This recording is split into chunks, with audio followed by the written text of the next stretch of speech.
This is a special announcement from Downtime Podcast. Coming very soon in February is going to be our 2-year anniversary of the podcast. If you have any suggestions or ideas of what you want us to do, what you want us to talk about, do anything different than the ordinary, please contact us on the Discord, on the website, or our email, contact@Downtime.Live. Hello and welcome.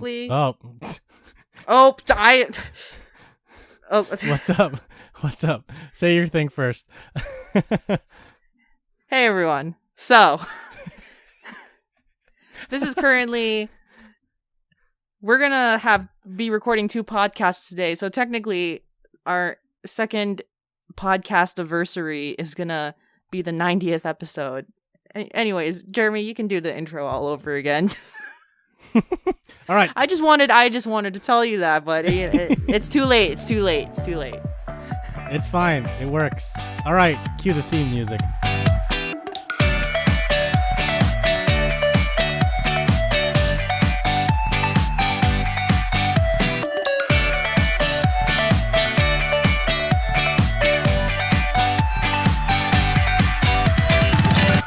Hello and welcome to Downtime Podcast, episode 88, miles per hour. Alyssa, how's it going? It's going well.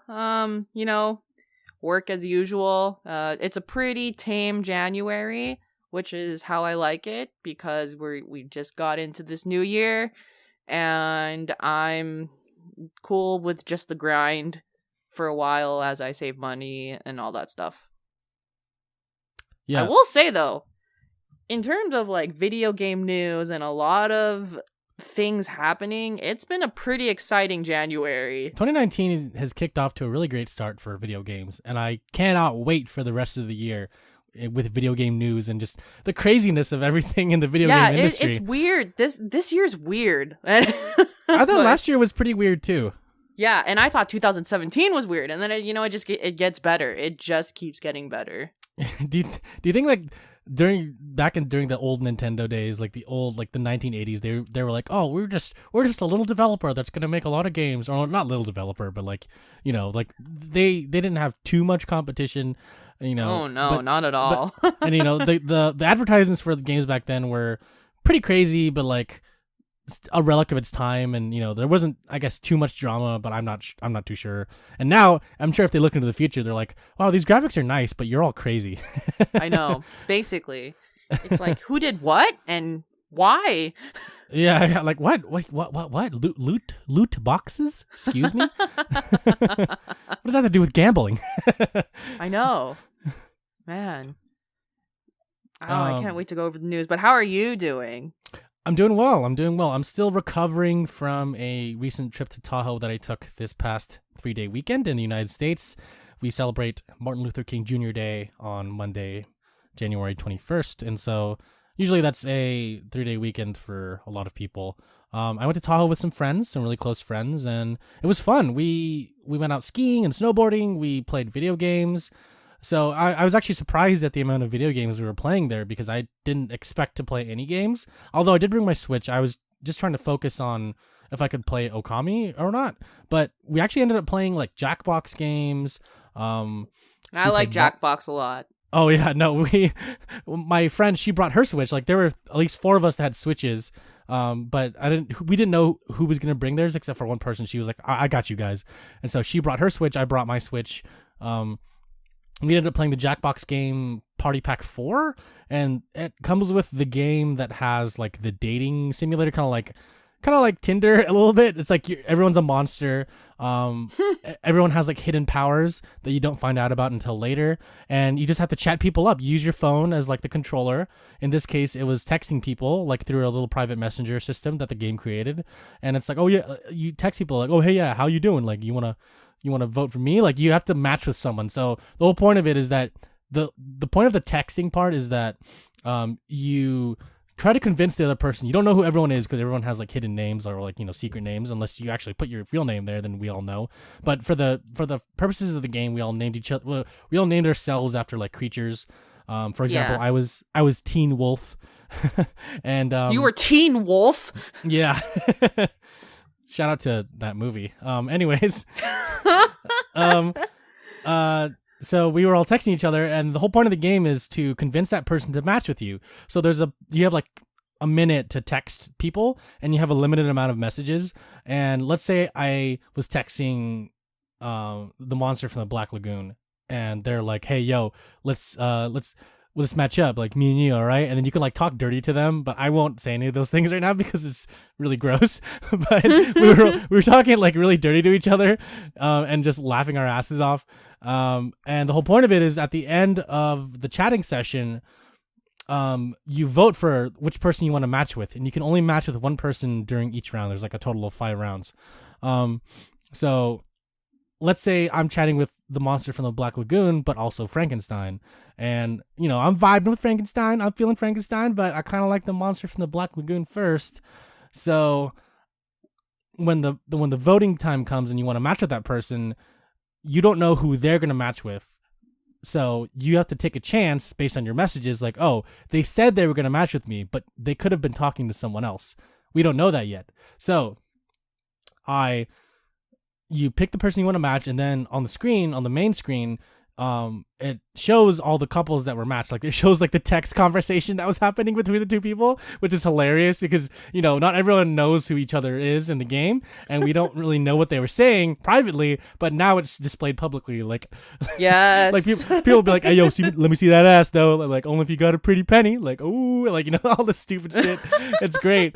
And then at the end of the conversation, it shows if you guys matched or not. And usually, if the conversation looks like it went well, they would match. But they're oftentimes thrown for a loop where they didn't get matched, even though they had a really good conversation. So that was one of the few games. There's also Fibbage, which is like there's a bunch of trivia and you have to make a lie about it and then guess the right one, and you get points for it. So yeah, the Fibbage game and also the dating game were my favorites.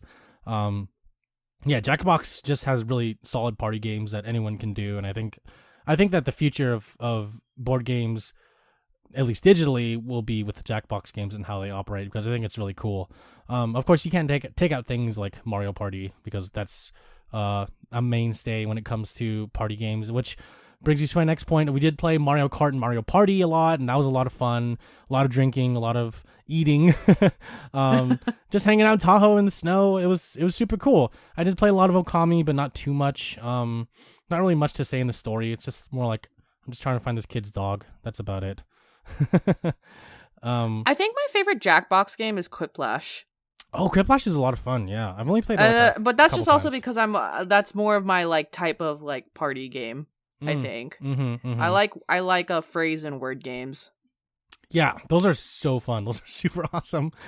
Yeah, you can really go anywhere with the Jackbox games because, you know, clearly they can either be PG or they can be like rated X. Yeah, pretty much. And I love it when people just go down and dirty into these Jackbox games. And there was a time when it got personal for someone, but not like in a bad way. It's more like during Fibbage, there's a part where there's a section of the game where you can choose a topic, and the topic is based on people in the room. And so in the beginning of the game, everyone's supposed to like say a 3-word phrase about themselves. And then this is so bad. And then during one of our friends like reveals, like it was like, oh, this person is this way, like what is like the worst thing that this person has done this year? And then people were like naming her ex-boyfriend. It was so bad. Oh my god, she was not, Jeremy. I mean, she was like, she was laughing about it, but then at the same time I was like, oh god, I feel really bad. Like I was about my god. My friend and I were like, we were about to put those as the answers for everyone to like pick and choose and make it a lie, but we're like, we're not gonna be that mean. But someone did put it. I still don't know who it is, but someone did put it, and I was like, damn, dude, because I met that dude last year, and I was like, damn, so messed up. Yeah, that was funny, but also like borderline like, oh god, is this okay? I didn't spend too much money in Tahoe, and I'll get into why later. There's actually a really I wouldn't say it's dumb, but it's more of a it's related to this podcast, let's put it that way. But okay, I think it's customary if you take so Lake Tahoe is a common winter skiing, snowboarding road trip for people in California. it's very customary that if you're in a large group, you go to a market or Costco and you get a lot of food for your weekend trip versus eating out. Mm-hmm. So I don't see a reason why you would spend a lot of money in Tahoe. Yeah. I try to refrain from doing that. There's a lot of surprisingly fast food restaurants in Lake Tahoe, which were which I found interesting to look at because I was like, wow, there's a Jack in the Box across the street from a Taco Bell. Cool. Gotta do what you gotta do with fast food sometimes. Mm-hmm. Jack in the Crack. Yeah, so that was pretty much my weekend. Not too much gaming related stuff. Not really anything like significant single player wise for what I've mentioned during this year's initial podcasts, but I think that I will be off to a good start come February. But yeah, so what are you playing right now? Oh, I didn't play anything this week.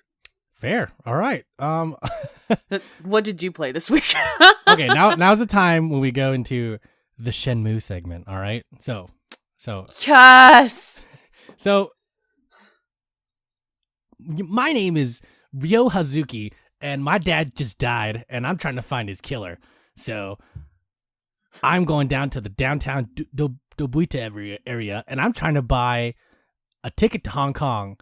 And I'm going to the travel agencies. One of them sucks and one of them doesn't, but one of them offers a cheaper boat ride because I'm not about to pay $1,900 to go on a plane ticket, one-way plane ticket all the way to Hong Kong. And you know what? It's okay. I know exactly where you're at. And then there's the travel agency that's right across from Tom, which is the more reliable one. And then you have this sketchy ass girl who you just can't be trusted. I got you. I know what you're doing. Yeah, I'm on the part where I just bought the ticket and I have to come back in 4 hours, and that's where I left off. But, but I'm pretty sure she stole the money. But it's actually a little bit more than that.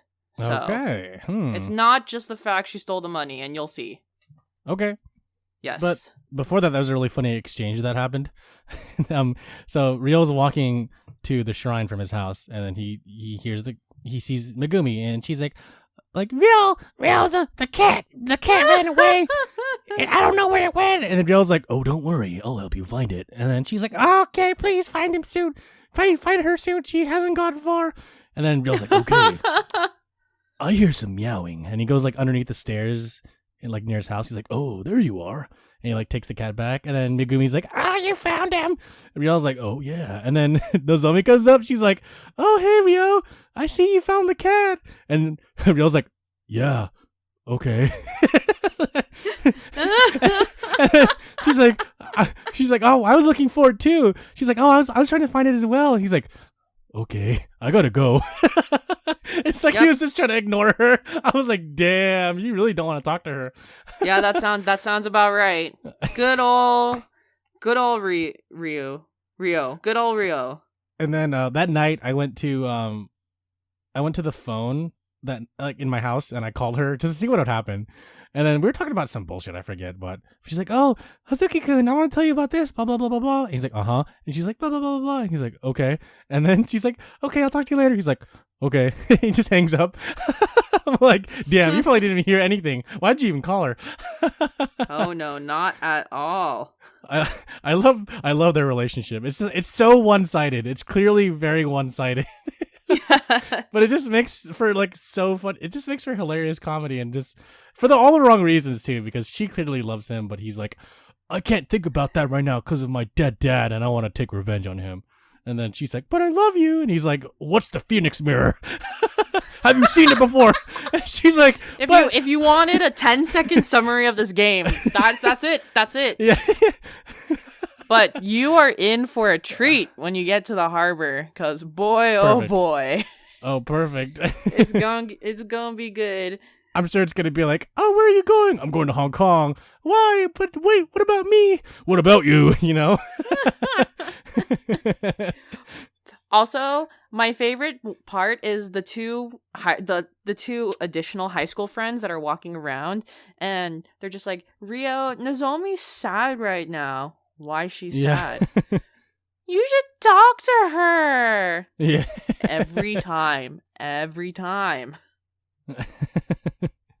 Legendary game, by the way, if you didn't know. If we didn't emphasize that enough in the previous podcast. Absolutely legendary game. Yeah, I honestly cannot focus on Okami because I'm so, like... invested in the beauty that is Shenmue. I know. Me. Yeah, there are once moments... you Shenmue, you can't go back. So pretty much. There are moments when I just switch to English because I'm like, this game has the best of both worlds. Oh my god. Oh yes. It's so good. I just love talking to the same characters in English and in Japanese because they're like, oh, Hazuki-kun, and they're like, oh, what's up, man? How's it going? Looking for Charlie? Charlie's not around. He sometimes goes to that tattoo parlor over there. It's like, what accent is that, and where are you from? It's great. Oh man, yeah. I cannot wait to hear more voices in the Shenmue world. Oh, I'm telling you, Goro. Top notch. Absolutely wonderful. All right. When I hear him, I'm going to practice my imitation of him, and I'll come back on the podcast, and I'll be like, this is what Goro sounds like. Yes. Oh, boy. Yeah. So that's pretty much all I've been playing. I was actually dabbling a little bit in the Shenmue world before I hopped on this podcast. So, yep. I left off basically where I mentioned earlier, right before this podcast.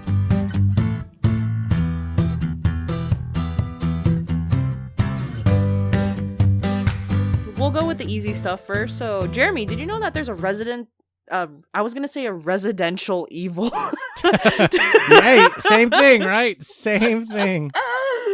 Oh, help me. Did you know there's a Resident Evil Netflix show coming? Oh, no. I actually did not until you listed it on our things to talk about. Now you know. It's not here yet, right? It's still in the works? No, not yet. It's in the works. I don't even think that it has a date yet. Okay. I mean, color me interested. I'm very interested because I love Resident Evil as a franchise. I love it as a series. The movies were so-so. I mean, they loosely follow the plot. They just had the same characters and I'd say models. Like they had the same. Yeah, they had the same characters, but just in different capacities. Like they had Chris Redfield and they had Leon Kennedy, Ada Wong, but they didn't really show that these characters were Resident Evil characters. It's more like, oh, this is the name of a character from Resident Evil that's in an action movie with zombies. It didn't really feel too much like Resident Evil, even though there was like the Umbrella Corporation, that there was like, Albert Wesker behind it all. Yeah, they had like a lot of the same creatures, like the Lickers and Nemesis, but it just didn't really feel like Resident Evil too much. I don't know. They did a good job for the time that they made them, and I don't know. It was just like basically fan fiction. Yeah. There's a lot of talk, at least in Twitter, Reddit universe, where Netflix made Castlevania into a TV show, and it's in the form of an anime. Right. And people are suggesting maybe Residential Evil. Maybe maybe that game could do really well in an anime format. Anime or live action, we don't know what it's going to be yet. Is that correct? Nope, not at all. Okay, so that kind of brings up, what it's for all we know, Jeremy, it can be a Broadway. Yeah, I think there might be one already in Japan, but who knows? Oh, I believe it. So with that said, there are already animated, like 3D animated Resident Evil movies that exist that are pretty cool. And they do have it does feel like Resident Evil because it uses, again, well-liked characters, well-known characters to the franchise. Like I know one of the most recent ones from 2017 stars Leon Kennedy as the protagonist, and he's like killing zombies left and right, and that's cool. But to me, Resident Evil will always be the essence of the games. Horror with a little bit of action. Resident Evil 7 was definitely a step back towards what the series is, because from 4 onward, arguably, people say that it became an action franchise, and I don't doubt that, because 4, 5, 6, Revelations 2, I'm sure there's a couple more that I'm missing, but those ones, at least to me, were more action oriented and more exploration oriented a little bit, as opposed to the first game, which was a lot more open ended. Not open ended, more like exploration based, because there's this whole mansion and you had to go in specific rooms, but you didn't know which rooms you had to go into first.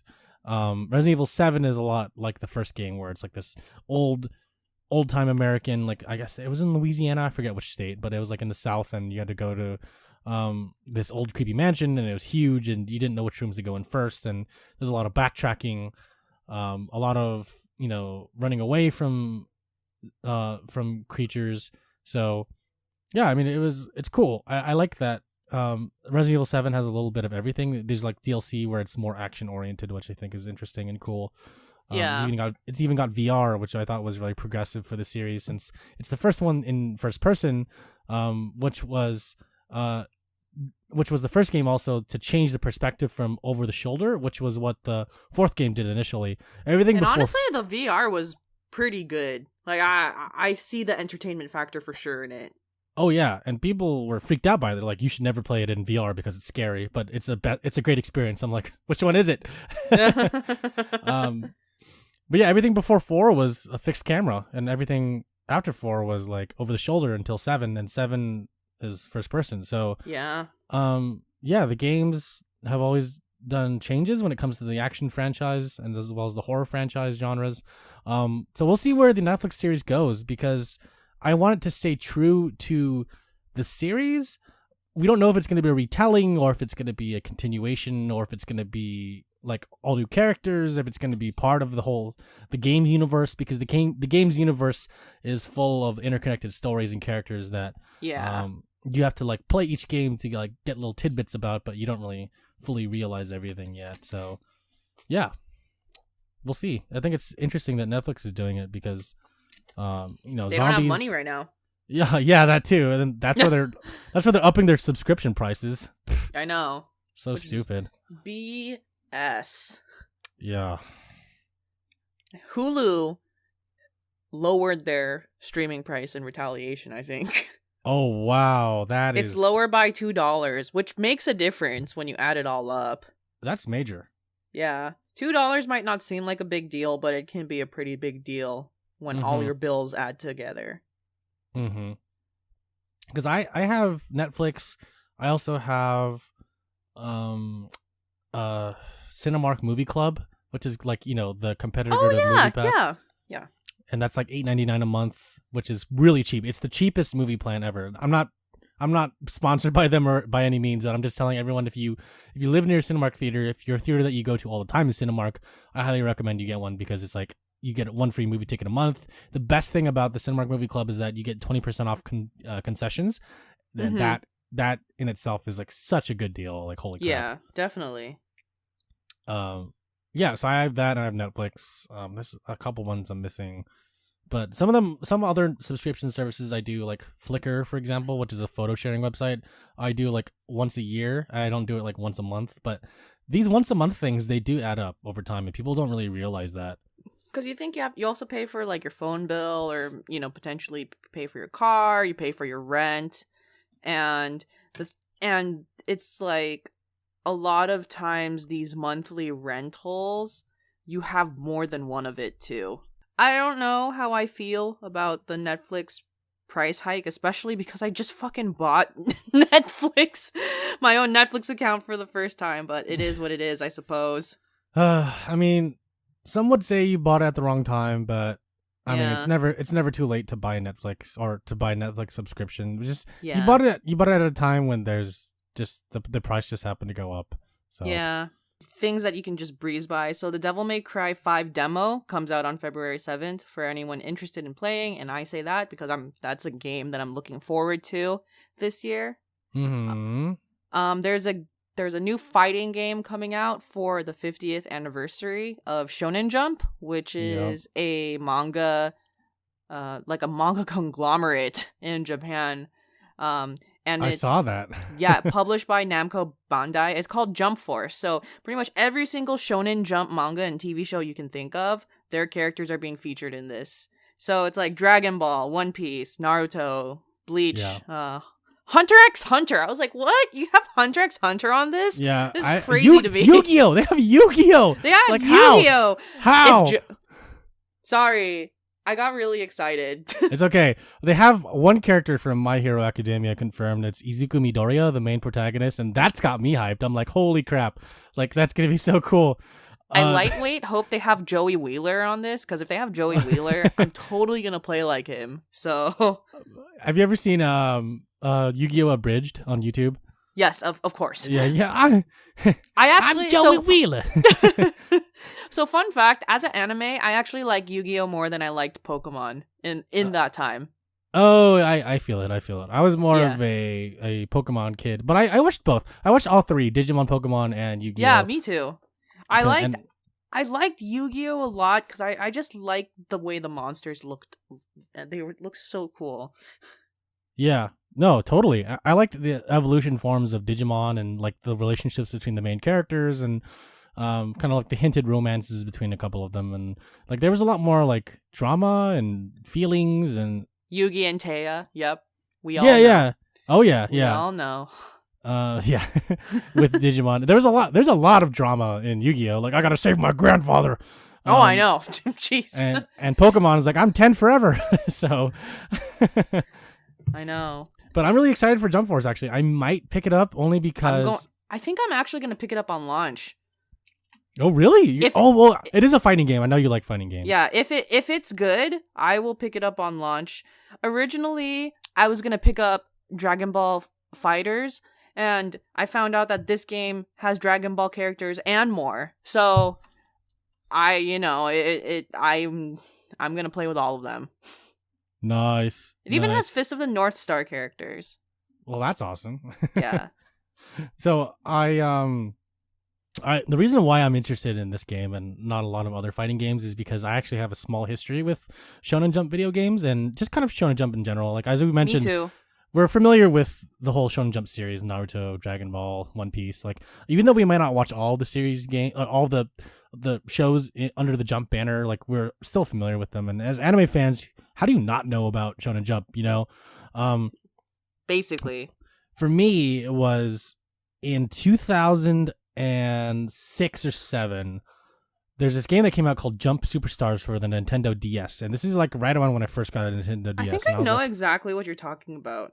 It's basically Super Smash Brothers on the DS with Shonen Jump characters, and I wanted that game so badly. Like I was like, holy crap, this looks like the coolest game ever. I was aware that it was Japanese, and I was aware that you can only get it from a few stores, and I couldn't find it anywhere in California. Because at the time there weren't a lot of shops carrying Japanese games. Even to this day, I don't think there's too many shops carrying Japanese games.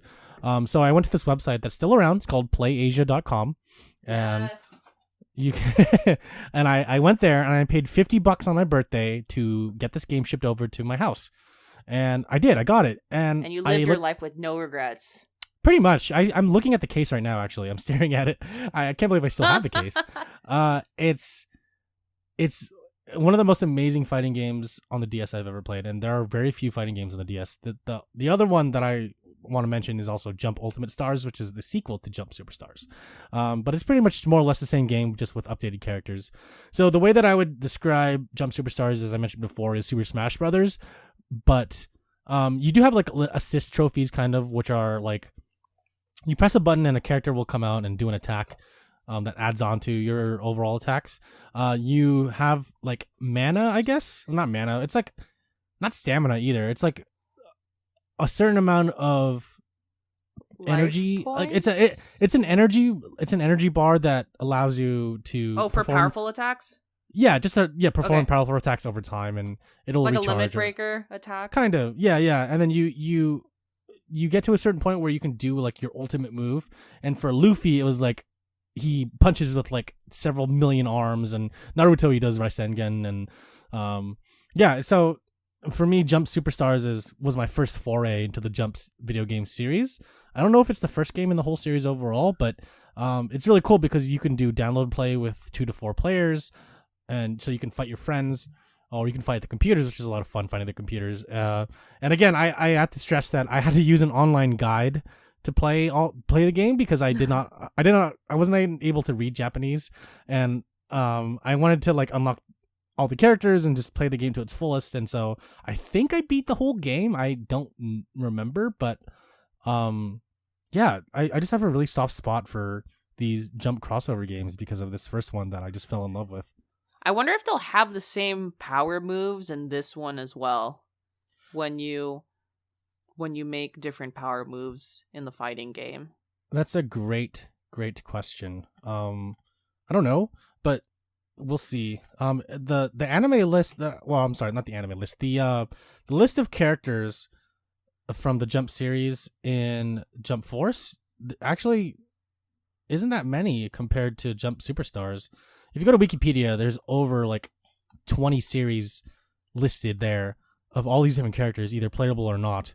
They'll probably do some DLC as well. Yeah, I was thinking that too, because they have some older stuff like Fist of the North Star in Jump Force, which is only brought back to life because of that one game, the Fist of the North Star game that came out for the PS4 that was made by the Ryuga Gotoku team, the Yakuza team.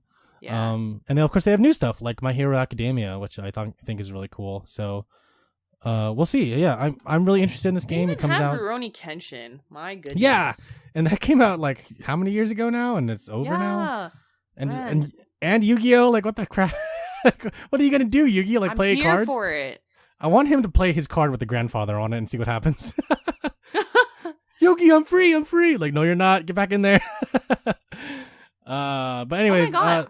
I didn't know that Tokyo Ghoul and One Punch Man are Shonen Jump. That doesn't surprise me though. I'm not surprised. That's right. Oh, they're sleeping on Bakugan. Oh my God. Can't believe this. Jump has a lot of series under their belt. Like some that I didn't think were Jump, like as you mentioned, are Jump. Yeah. Kuroko no Basket is Shonen Jump? Oh, yeah. Holy crap. Oh yeah. my God. I think they had the games. They had some of the characters from that show in Jump Superstar. Oh, man. Oh, my God. Yeah, Shaman King, Prince of Tennis, Kuroko no Basketball. Wait. Oh, no, never mind. I was thinking of, you know what? There's another one that I was thinking of. It's called Slam Dunk, which is also pretty old. Yeah, I know exactly which one you're talking about as well. Which is also a pretty legit anime and manga. So, yeah. So Jump stuff, so cool. This game comes out on, I think you mentioned February 14th in Japan and 15th in the US. Yes. So damn, dude, like this game looks awesome. Yeah, I'm pretty hyped for it. I'm always down for fighting games that have a huge cast in it. There used to be betas for it, but they pulled it down because they're working on the servers. So no more betas, but it's coming out next month. Oh, that makes sense. Yes. Oh, and then okay, there's definitely going to be more DLC, obviously, because this is the 50th anniversary. So the fact that it needs to have more characters than the DS version, in my opinion, because you say that. Yeah, I hope they have more characters because, like, you know, there's so many that they just need to put them all in one game. Like, yeah, exactly. Is it in the style of a fighter like, what's it called? Is it in the style of fighter like Tekken or anything like that, or is it more of what I think it is? More of like a 3D fighter. It looks more like a 3D fighter in terms of the footage that I've seen. 3D meaning, by the way, like 3D movement, as in like. I think so. Like instead of like, you know, left to right, as in like Street Fighter, for example. I mean, like, I don't know how to explain 3D. Like Dynasty Warriors, like the cameras like Dynasty Warriors. I know exactly what you're talking about. Yeah, I'm just trying to explain for the listeners, for anyone like listening too. I do want to get this game, but I'm also a little bit hesitant to get the game since I'm not caught up with every single anime series that's listed there, except for My Hero Academia. Like, if there's something that was spoilery there, then I'm like, okay, I already know that it happened. But for the most part, I have not seen all of Naruto. I have not seen all of Bleach. I have not seen all of Dragon Ball. So just the whole plane of where you're fighting, the battleground, is just you can go wherever you want. You can interact with the environment. You can kind of jump in different areas. And I know what you're talking about, Jeremy. It's a 3D fighter. So 3D, yeah, okay. 3D movement makes sense. Yeah. Because which makes sense too, because you have all of these characters that have special power moves. Cough, cough. The whole Dragon Ball Z and Naruto. Yeah, ridiculous family. power moves. So you'd have to have that. Yeah, because like it's usually a cash grab when it comes to the shonen jump games. Like Jump True. Superstars, as I mentioned, is kind of like Super Smash Brothers, but it's like very flat, like, you know, because it looks like a manga. All the stages look like manga pages, and I think that's so cool. I'm looking at it right now. Yeah, I think it's really unique and cool. So, yeah, that's kind of what I was thinking Jump Force would look like, but it looks like it doesn't look like that, but which is good because, you know, they're basically making it look like an anime, which is so cool. I know. Anyways, yeah, that's all I have to say about Jump Force. It's super awesome. Yeah. If it's cheap, I actually don't know the price yet because I haven't looked at the pre-order website yet, but if it's cheap, I'll probably get it on launch, and if not, then I'll wait. But yeah. For sure. Yeah. And speaking of games coming out, so the next game is Kingdom Hearts 3. And I did a quick look at what the reviews were saying. The reviews are pretty positive. Like, if I had to give it a percentage rating, the reviews kind of fall in line between 80 and 90%, which is like exactly where you want to be for a game. So the $1 million question is, are you going to buy it? No, I'm still not going to buy it. So. I'm with you still as well. I'm just like, you can say whatever you want about the game. You can like it, you can hate it, but I'm still not going to buy it. Yeah, I'm still not going to buy it, but it is a good game. So a few of the comments say that it's exactly what you expect out of a JRPG. It's really fun. Storyline's convoluted. We all knew that. You know, that's not a surprise.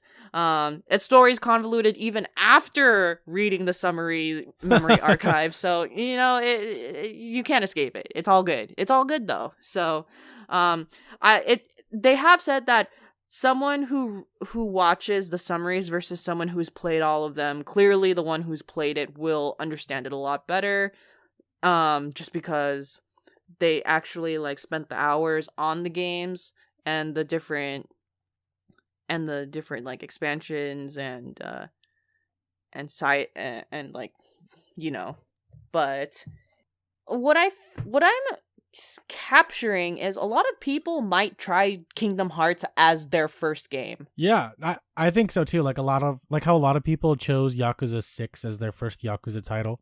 It makes sense because Kingdom Hearts hasn't come out for 12 to 13 years. So for a lot of the new gaming generation, this is their first exposure to a Hearts game.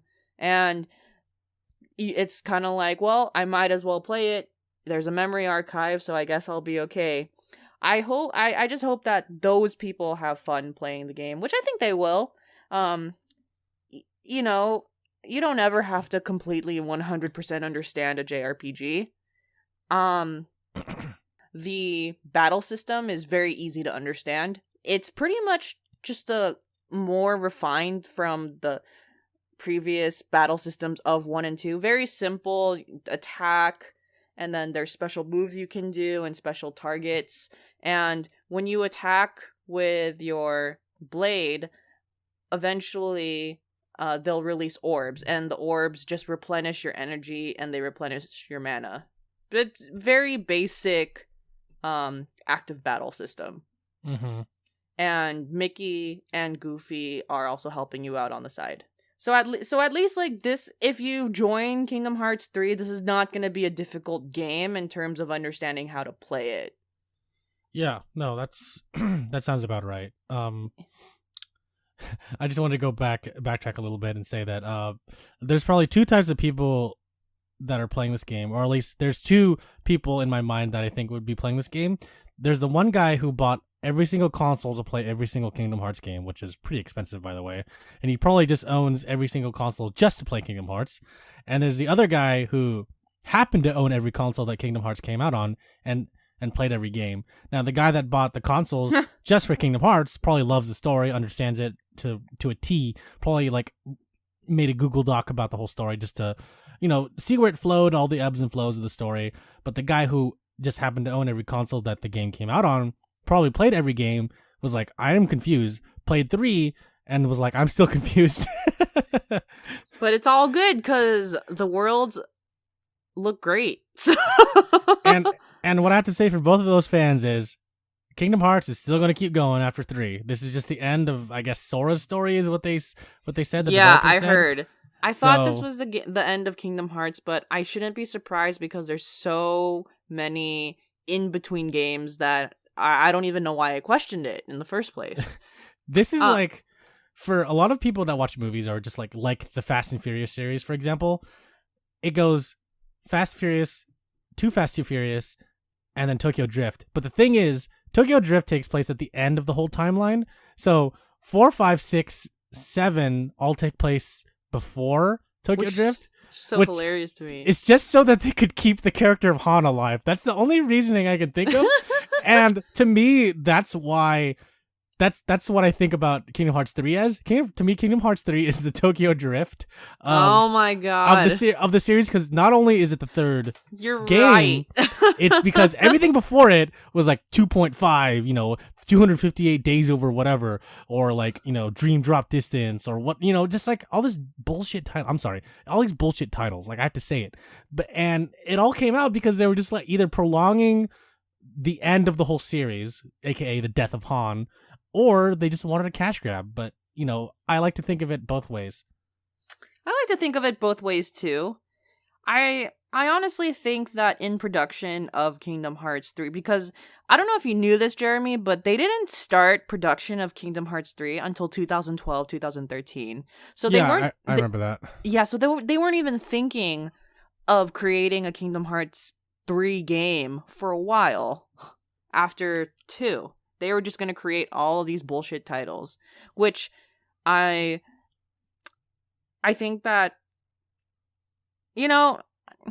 this annoys me so much. I don't know where I was going with that. Well, I can kind of add on to that. Basically, there were a lot of people hoping that it would come out on the PS3 because I guess the ending of Kingdom Hearts I thought it was going to come out on the PS3. So I'm one of those people. There was like that trailer that came out where it looked beautiful. There was like Sora and then Kairi fighting against some dude, and they're like, trading blows with Keyblades and like this whole graveyard of Keyblades, and then Mickey showed up or something. I just remember like that being a video on like GameTrailers.com or something. But I remember watching it and I'm like, holy crap, the graphics look beautiful. I can't wait for this to come out on PS3 so I can watch someone play it. But, because I didn't own a PS3 at the time and I didn't really care about the whole series, and I still don't. I kind of still like brush it off as like whatever. But, as I keep mentioning before, there are people that bought the PS3 just to play Kingdom Hearts. And, to them, they waited for so long and it never came out. So I'm sure like when they heard in 2012, 2013, when the PS4 came out, they're like, oh my God, another console, and Kingdom Hearts still isn't out yet. And then they find out that Kingdom Hearts wasn't even being developed until that year. They're like, holy crap, why did I buy this console back in 2007? Yeah. So, but you know what? Joke's on you. It finally came out. So enjoy yourself. Yes. Treat yourself, as they would say on Parks and Recreation. Oh, yeah. Treat yourself. Yeah. The reviews all at least said that this will give any fan who's followed it from the beginning a satisfactory and an emotional ending for the Sora series, which is all people want. Yeah. And for people who are only playing for Disney, I heard they look good. I heard that a lot of the best worlds are the Pixar worlds, which doesn't surprise me at all, but just to point that out. To be honest, I said this last podcast, but Square Enix needed this game to do well. It really, really needed to do well. I'm glad that that people are accepting of it, even if they've never played a game in the franchise yet. No, I agree. And, Square or whoever pulled off Tetsuya Nomura from Final Fantasy 15 just to work on Kingdom Hearts 3. So, yes.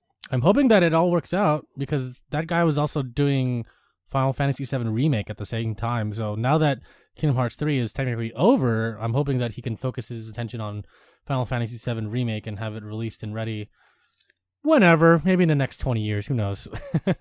Yeah. Whatever.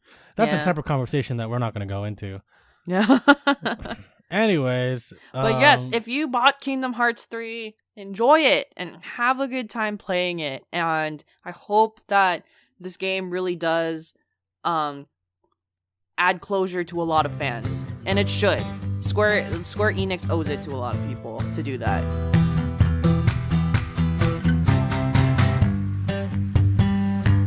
As you know, Visceral Games shut down back in end of 2017, and it was this first-person game, and they were developing a first-person Star Wars game that was going to be like an adventure-type game, and they hired people from Uncharted to work on it, and it was going to be crazy. And then when they shut down Visceral Games, then EA made an announcement that was like, "Oh, we're still going to work on it. Like, that game's not over." Well,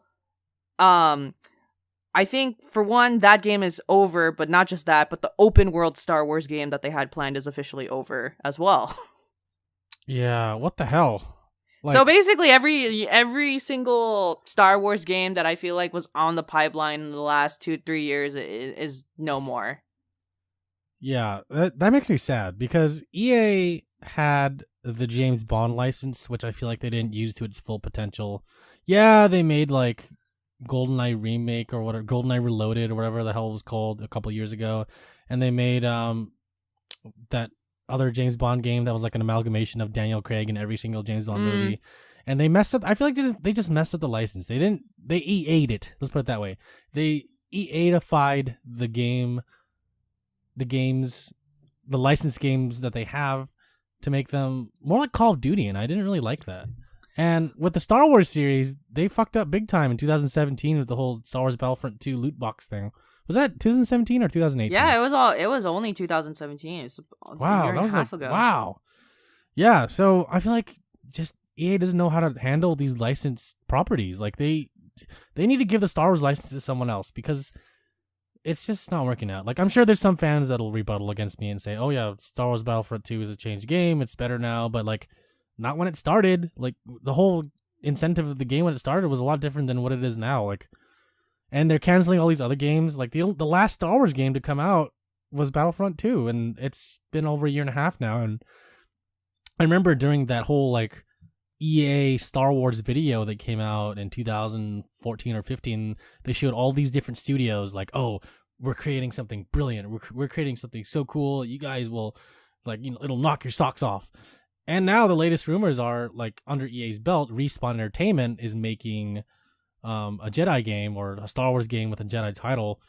So hopefully that will come out. But the fact that they closed a game that they were working on for so long that a lot of people have been hoping for, a lot of fans of the Star Wars video game series that post LucasArts are like disappointed now, and it sucks, you know? I'm just a bit surprised that Disney hasn't made a statement about EA and their intellectual property. You'd think that Disney and Lucasfilms at this point would want to employ a different publisher and a different developer to work on their games instead of EA, because all of this has happened. It's come to the point where, like you said, like a bunch of writers of Star Wars games are even complaining about it now and giving their opinion. I'm just surprised that Disney hasn't backed out yet. Unless they're on a contract, I don't know. That's it. That's exactly it. It's the contract. That's why they can't back out or say anything yet, because there's a contract. I don't know for how long.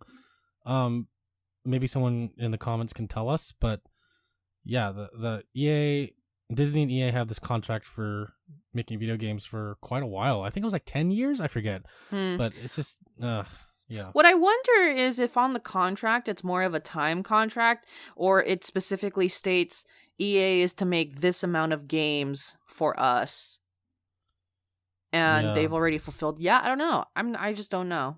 But I hope that all of this gets resolved and everyone in EA gets their shit together, because it's a bit of surprising news finding out that every game that we've heard of for the Star Wars franchise has been canceled. Yeah.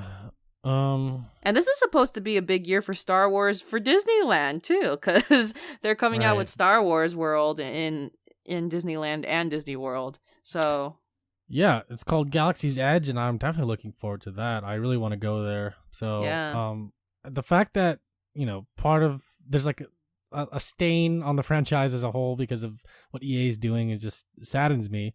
And I'm reading here, a quick Google search tells me that EA and Disney have signed a multi-year 10-year deal.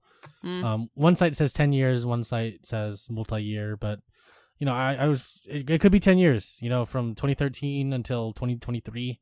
Yeah, 10 is multi, so. Yeah, but just, man, we have to like wait through all this. Like, how many other games are going to get canceled by the time the license is over? A lot. Yeah. Disney, I mean, I don't know. I don't know who's going to step in and do it. Maybe Disney's own interactive studios will come and save the day or make it worse. We'll see. Gotta put the foot down. Iron Fist. Yeah, it just makes me sad to know that another Star Wars game has been canceled. Well, like I said in the previous podcast, I don't actively want these games to fail. Absolutely not. Even if the company is shitty, even if the company CEO is shitty, ultimately it's these developers who are making the game. And I'm not actively wanting this game to suck because it's a whole team of people who are working on it. It's not just the face of the company, which happens to be people on the marketing side. And speaking of the marketing side, so I guess the last topic that I want to talk about is this whole Randy Pitchford lawsuit that's going on, because it just went in a really weird direction, and I just kind of don't know what to make of it, because this is kind of crazy. As raunchy, as dirty as let's say Borderlands is as a video game, you wouldn't think that the CEO would be that kind of a person. And not that type of raunchy either. So no. This is like a story where when I read it felt like fan fiction. Like there was just no way this possibly happened, and it did. Yeah. One of the VP of legal affairs of Gearbox, his name's Wade Callender, is suing Randy Pitchford, who's the CEO. And first of all, this claim is already crazy. So he's claiming that Pitchford took $12 million out of the company for his personal bonus. Yeah, that's crazy. And that's already bad in itself. Yeah. And then the story takes a different turn because apparently there was a USB stick found at Medieval Times, which is a freaking medieval themed restaurant chain.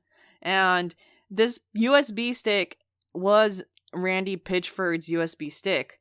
And it was found in this restaurant, and it had a personal collection of porn, but potentially underage porn, very young porn. And the hilarious thing is that Pitchford even admitted that it was his USB stick, and he said he was doing research. I was like, what? Okay, this is kind of yeah. This whole story is ridiculous, and I just can't believe that happened at Medieval Times. It happened at Medieval Times, Jeremy. That's the part that makes me laugh so much. It's like, first off, what are you doing with a USB stick full of porn out? Second of all, how did you lose it at a Medieval Times? Did like a knight shake you, or did you like lose it riding a horse or something? Like, I have no idea, but my first question is like, why is he carrying that with him around? Like, are you gonna find like a hotel computer, plug it in, and be like, oh look, you know? I have no idea what he's doing with that. But and Medieval Times, like, what the hell? But it's a whole pretty ridiculous lawsuit right now for him. Yeah, and that's really bad. If this is all true. Yeah, I have no idea. Yeah, if this is all proven true, this is pretty terrible. We might not ever get Borderlands 3. Well, it's okay. It's too late now. It's too late. There are a lot of franchises that I wish would come back, and one of them definitely is Borderlands, but But that's just the way life is sometimes. You get, It is. I mean, everyone wants Half-Life 3, and I'm like, you know what? I made my peace. I parted ways a long time ago, and I know that it's not coming. And I'm not going to be one of those crazy people that's going to be like, oh, wow, it's never going to come back. And I think in a previous podcast, we mentioned Mark Laidlaw, the former writer at Valve, and how he kind of like divulged the ending of the whole series and levels that were going to come. And so to me, that was the closure. Like, honestly, if it comes from the guy who wrote the original stories, not Gabe Newell, I wouldn't consider him the writer of the whole the Half-Life franchise. Mark Laidlaw was definitely the guy that wrote it. And if the guy that wrote it says that it ended in a way, then yeah, that it ended to me. Like, that's just how I feel. You know, there's nothing else I could do about it. That's honestly, like, that's just how the media works. Video games and movies, that's just how they work. Yep. So, yeah. Agreed. Yeah, that's all I have to say about that whole thing. I went on a huge tangent. Wait, what? What? I mean, we went from Randy Pitchford leaving a USB stick of porn to one of the greatest video game writers of all time. So, yeah, it's just kind of like it's just, you know, sometimes we got to move on. Yeah, and as we've seen before with, you know, rest in peace, Telltale, like, it seems like a lot of video game companies can't stand on their own 2 feet anymore. And a lot of the people at the top seem to be pedophiles or crazy, even in the movie industry. Like, that's just how it is. And it's really scary and weird. And the only thing you can do is just let them go. Like, you know, release them from the chains and just let them run free. For example, which is kind of strange to me, Pixar's own John Lasseter, one of the founding members of Pixar. Oh, yeah.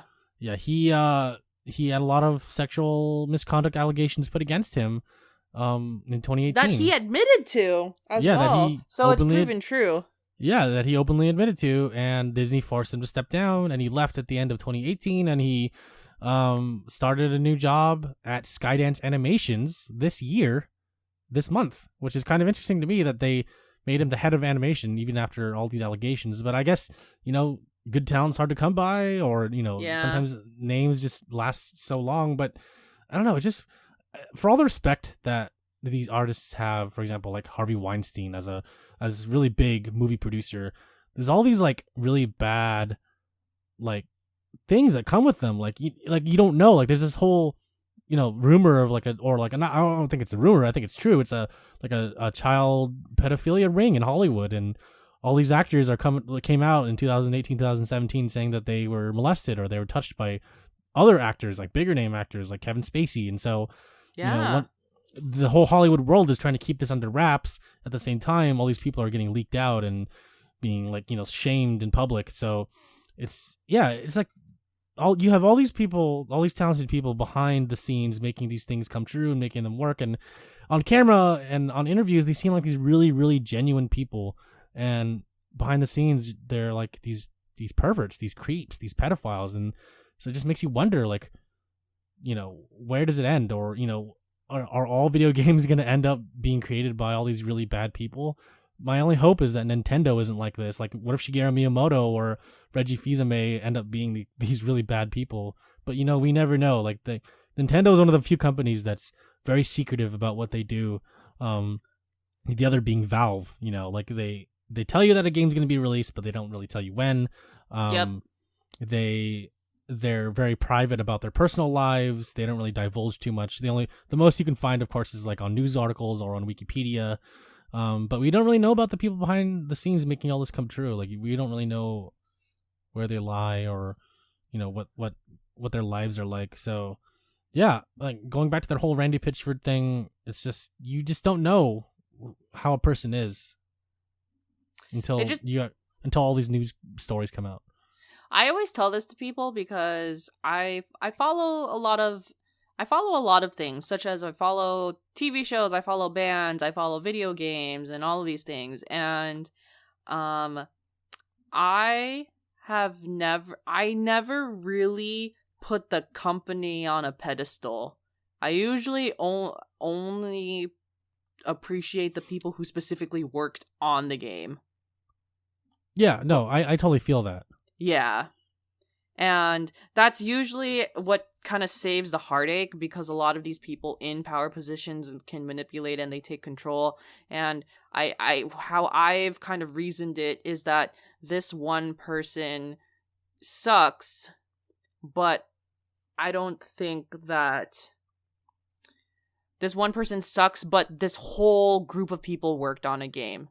And those people may not necessarily be bad at all. And this is why, like, for example, I don't really agree with kind of supporting, like, hardcore being a fandom of a company. Like, Blizzard is the perfect example.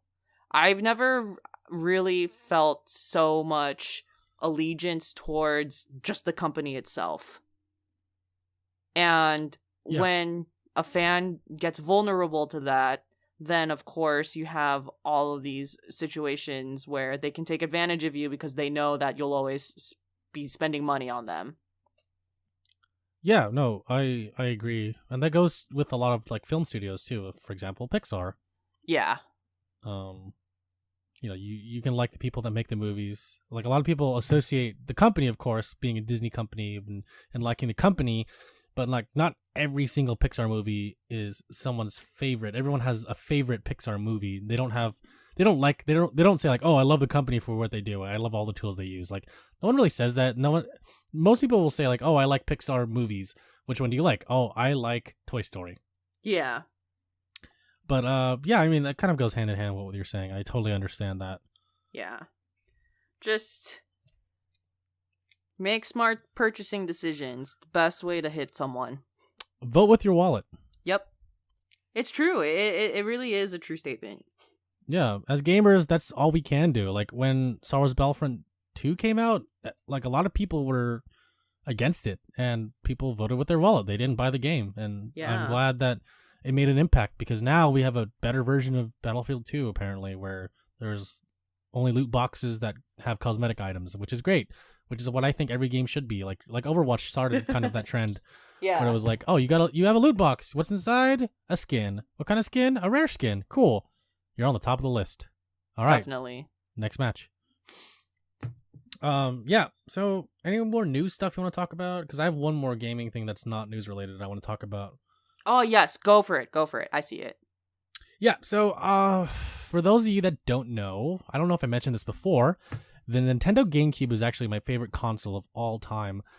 My brother and I bought an original version back in 2001 that's still in pretty good condition.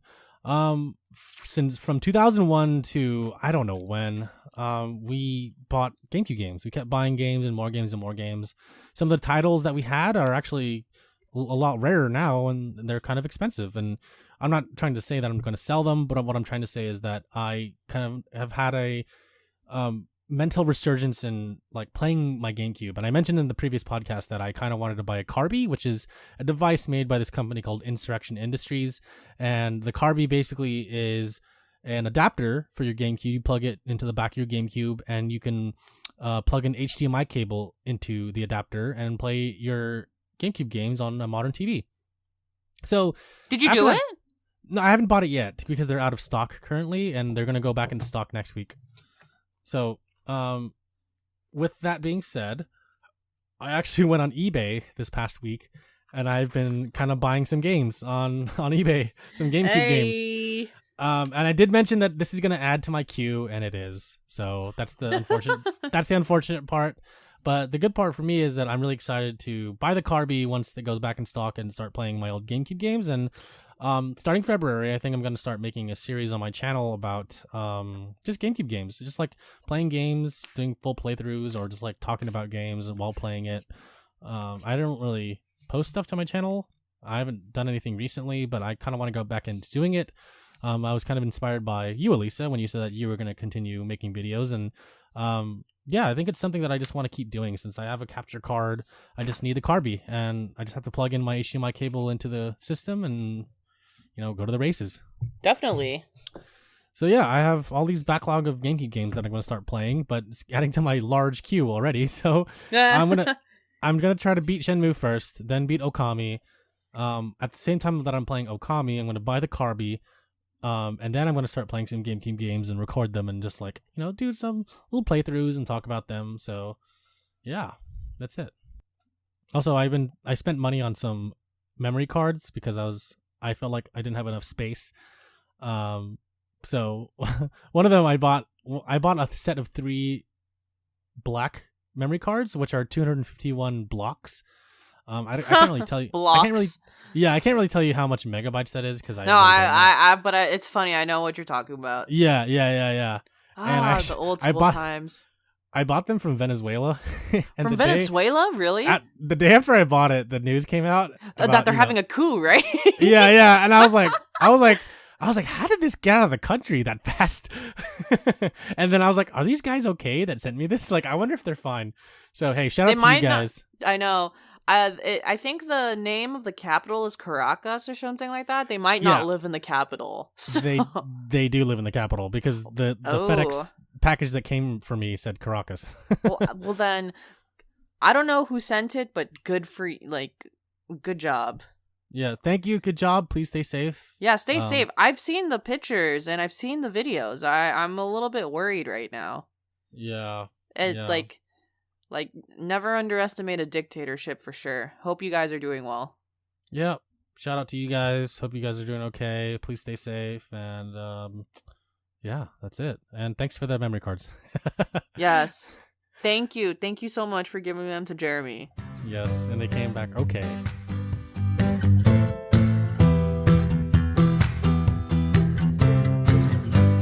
So on YouTube, from Fall Guy 27, we have episode 85, which is the end of the year podcast.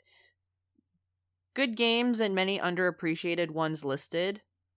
Cool. And then for episode 80, which is a podcast where we talked about the crimes of Grindelwald. It says the podcast is so good. Good content all the time and variety of games and movies. Thank you, Fall Guy 27. Shout out to you for being super awesome. Yes. Thank you so much for your comments. Thank you. You should join our Discord, but I'm letting you know there's some rule changes, so you might have to wait 10 minutes before you can start commenting. But anyways, join it regardless. Speaking of Discord, we do have a couple questions on our Discord. From PJ Sucks 107. PJ says, I think the world needs to know who are your real life celebrity bays. I have a couple. I have a lot too, I think. Just name one. I'll name one that's super basic. One is Emma Watson. She is pretty. Dang, I have a lot. Just name one. Just one off the top of your head. I don't even know who my number one is right now. It doesn't have to be number one, just one. Just like Emma Watson's not my number one, but I think she's pretty. Okay. So there's a Korean star. His name's Yoongi Min, and or Min Yoongi if you say it in the Korean format, and that's a celebrity crush right now. Cool. Who's the guy from Train to Busan? What's that actor's name? Gong Yoo. Gong or something. Is he one of your bays? He is not, but I acknowledge that he's very good looking. He's he's very handsome. Gotcha. He was on the original Coffee Prince. Oh yeah, I watched that, and I remember his face, and I was like, "Wow, you went from Coffee Prince to Running Away from Zombie. Like, what is up with you?" I know, such variety. I mean, these Korean stars with such a variety, from action movies to like, drama, TV shows. It's crazy. Yes. Our second question on the Discord is from Rokuro Rangetsu, which is his name was Divine Eater Aron before. So, what's up, dude? Hey, cool that you changed your name. His question is, what were your favorite movies of 2018? I don't know if you want it for the next non-gaming podcast. Well, we're gonna answer it now because it's a question, and we love answering questions. Yeah, Oh boy. So we're actually going to talk about it on the next non-gaming podcast, which, Jeremy, not going to lie, we were going to record it after this, but I might be a little tired. And yeah, I'm actually pretty tired. So I don't know if we can do it right now.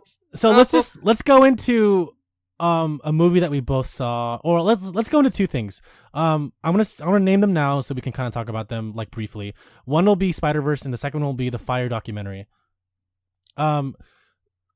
To answer your question, Into the Spider-Verse is probably one of my favorites. I don't want to name all of them because there's just too many, but I do want to talk about Spider-Verse because it's something that Alyssa and I both watched from last year. It's the fucking best movie. Yeah, oh my god, it gave me all the feels. Like there was a part where I was about to cry, and I was like, "Holy crap!" I'm pretty sure I cried at that part. So yeah. So for those that don't know, Into the Spider-Verse is a movie about how different spider people come together and save the world. And on the outside, that's a very superhero cliche thing, and yes, it is. But at its core, it's all about the journey and about the people that made the movie possible. All the voice actors, all the directors. There were 3 directors for this movie, which was crazy to me. The writers, and just the whole story of how you can be anything that you want to be, which I thought was a really cool message. That message gets played over over and over again over time, but for this movie, I felt like it was just different. It was very well done. Yeah, they made the message is very basic, but the way that they got it across and the way that they told it, I thought was very unique, and especially using the Spider-Man IP, which I thought was awesome. Yeah, I honestly, it's technically not a Marvel. It's in the Marvel. It's a Marvel movie, but it's not the Marvel Cinematic Universe movie. That's I correct. think this is one of the top 5 Marvel movies of all time. So yeah. No regrets there. It's not a Marvel Studios film. It's a Sony film, meaning that some brief random history. Back in the early 2000s, Marvel was struggling with their IPs, and they were struggling financially. So what they had to do was sell a lot of their characters off. The X-Men went to Fox. The Spider-Man universe went to Sony. And for the Sony license, they had it, or they still have it for I don't know how long. I think they officially bought the characters from Marvel. I don't know if it's licensed, but it seems like it is, since Marvel can still put Spider-Man in video games and stuff. I don't know how far that goes, but anyways, so Sony has the license, and basically they can make whatever Spider-Man movies they want. They could just slap the Marvel logo on there and be like, "Look, this is a Marvel Spider-Man movie." People will be like, "Oh, okay, cool." I can go into the nitty-gritty details of Spider-Man Tom Holland being in the MCU and Sony's input on that, but at its core, this is not an MCU movie, as Alyssa just mentioned. This is a Sony Spider-Man movie, meaning that Sony produced and financed this film on their end without any Marvel Studios, I would say, interference or like input, since a lot of this stuff was made by their in-house animation team. What was it, Blue Sky Entertainment, something like that? I forget. I forget too. They're the same studio that makes Minions. Illumination. Oh yeah. Illumination is Minions. Okay, then I'm wrong. But whatever, I forget which studio made this. I'm ashamed of myself. But the studio that made it did a really good job of making it look like a comic book. The colors were beautiful. The animation was so smooth. much to talk about, but it's so good. Yeah. But yeah, so I'd say that for both of us, that's definitely one of our favorite movies from last year. Even though we both watched it at different times, I think that it's still an amazing art form, a piece of history, and it's even nominated for Best Animated Feature Film in the upcoming Academy Awards. I have a lot to say, but I will say that I think this movie is better. Is the best superhero movie that came out last year, and if it should have been nominated for an Oscar, because I don't agree with Black Panther, but I agree with Into the Spider-Verse. But we'll talk more on that later, because I have strong opinions right now. So yeah, Alyssa and I will do a little spoiler cast thing on that on our next non-gaming podcast. So look out for that. Yep. I will say, I guess like maybe both of us can mention one other movie that's not Into the Spider-Verse. Yeah, sure. I have a list. Let me just look at it real quick. I can think of one at the top of my head just because I just thought of it right now. But my other favorite movie of this year is Searching. And Searching stars John Cho, who is the original Harold of Harold and Kumar.